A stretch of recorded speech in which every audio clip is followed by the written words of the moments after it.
Hello, welcome to the Dry Omas, the three grandmothers. I'm your host, Carmen. In the video of today, we are going to analyze the methodology that used Alexandre Eleazar to translate the Festus disc. The mother language is an agglutinative language, which means to glue together. It means that it's a fixed root, usually monosyllabic, plus other suffixes that are added to modify or specify its meaning. If we study the different languages around the world, surprise, surprise, the agglutinative way is much older and extended than the systematic that we use in the current languages. In fact, part of what we are going to explore in this channel is that the language diversity was deliberate, created so people could not communicate with each other. In this way, if you want to raise something from history, you just need three generations and you will achieve it. We can see here examples of all agglutinative language around the world. So this systematic for a language is the most extended in all culture. It is important to remember that in the past the information was transmitted in oral way, and the written was with ideograms, symbols that remember things of the normal life, fish, water, mountains. These are examples of Old Chinese, but the symbols have been simplified. So we can consider that the modern language means that each symbol can be used with its phonetic equivalent or grouped together to form ideograms. The next important question is the writing direction. How was the writing direction of the modern language? Well, do you remember the Ashal dispute I talked about that led to the Great Flood? That was reflected as well in the language, because even when from phonetic could sound like the same, the written direction was defined by the racial genetic, and it was just a contradict each other. So it was like, you write this way, I will write this way. You write this way, I will write this way. Advanced technology doesn't mean advanced moral. Egos and territory, they are everywhere. So, in order to decide the writing direction, we need to take in consideration the folklore and culture. We need to consider where the racial groups in that point. Why the mother language deliberate in so many languages? Well, because the consonants are the important one, and they can play by varying the vowels. So one symbol can have several meanings. That is why it's a little tricky. But once that you understand that it's like a jackpot machine and you need to make combinations, it's just a matter of practice. For example, you can see here the consonants are the same, and you just played with the vowels, and you have several meanings. So you have to consider, in order when you make translations, you have to consider display of consonant and vowels, the phonetic homonymous, and you need to understand that it was more oral traditions, and the position play a big role. Now you have to consider the grammar of the agglutinative language that they follow and structure where the verb is written at the end or in some cases at the beginning. He used the Old Basque. Why is so important the Old Basque? During the expansion of the Roman Empire, because of the geographic position, the Basques were able to endure the Roman invasion for much longer than other countries. The original language survived without so many changes until today. For example, the German language, what we call Hochdeutsch, it's a very new language, no more than 500 years. That is why he used this as the basis. But when we start making translation, you can complement with Quechua or Nahuatl as well, that there are all agglutinated languages as well.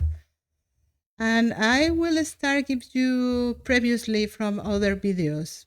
There is a region between Germany and France that is the Alsacia region, that is Strasbourg.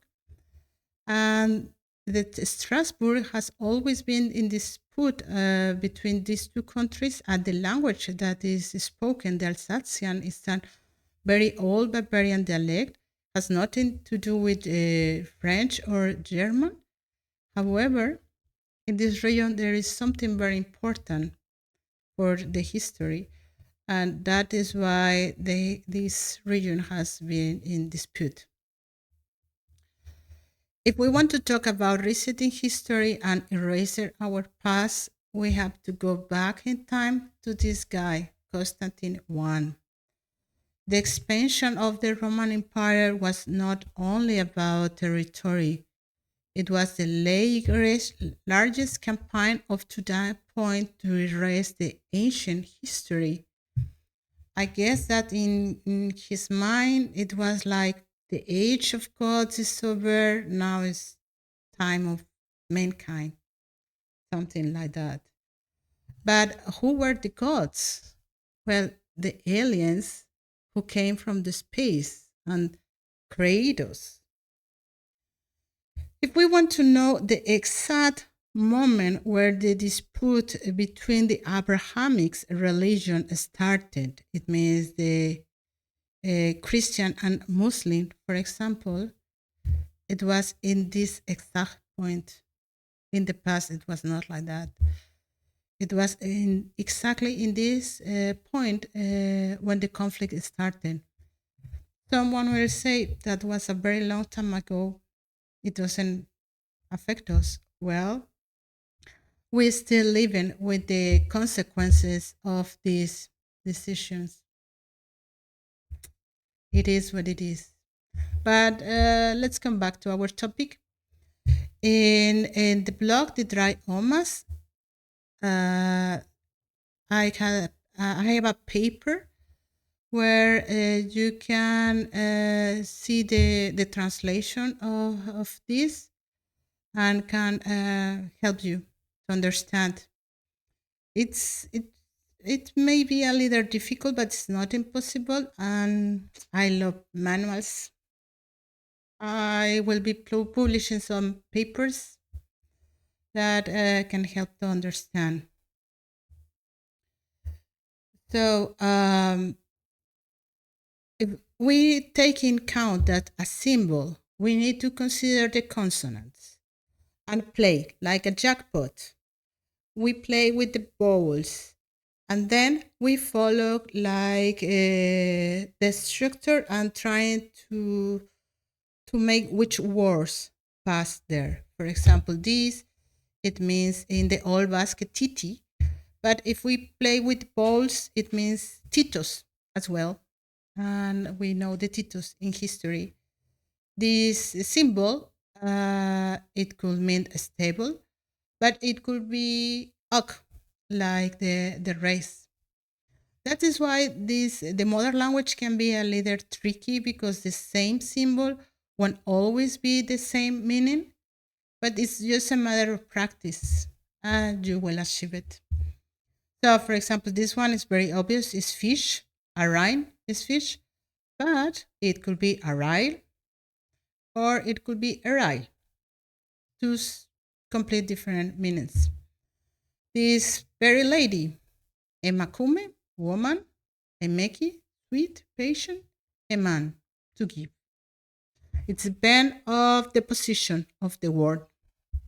Always remember, jackpot machine, making combinations. So then the second steps is to find the direction. No, in this case, it's like the Egypt symbols that need to be read in this direction. So if we start with the first symbol, it could be like a military. No, it makes sense. Nagusi, boss, superior. That is why the importance of Alexander Eleazar. That is why it's very important because we are not starting from zero.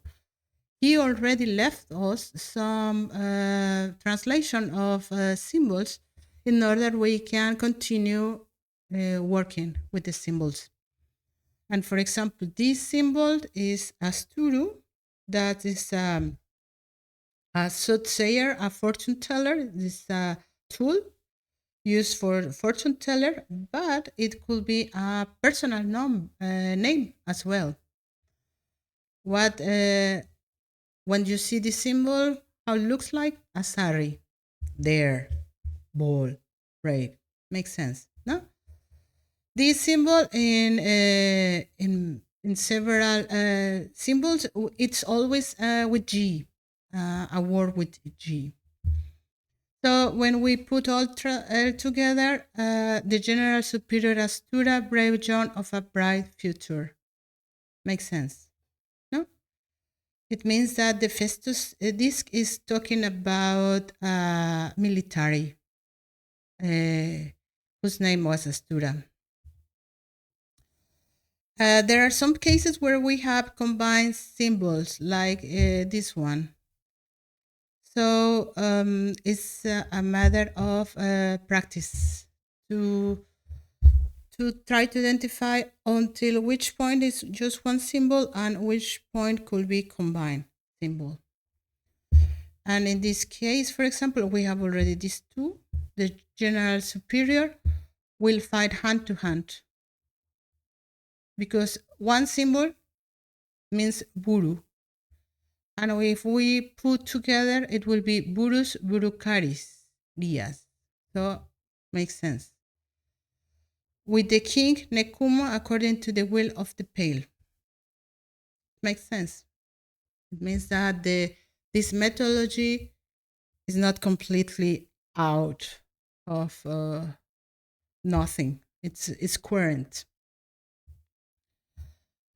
What I suggest is that use the translation of the tools of the Basque government because what we are talking is the old Basque. We don't want the new one. So we want the expression and the words that there we used in the past. So in the next channel, in the next episode, we are going to talk about the history of the first race who arrived to this planet. And definitely they were not looking for gold. They were looking for love. I don't know, the space can be very lonely and only males. Definitely they feel lonely and well, I like to call them snipers. Anyone who moves gets shot. Very nighty boys. Okay, so until the next time, bye bye.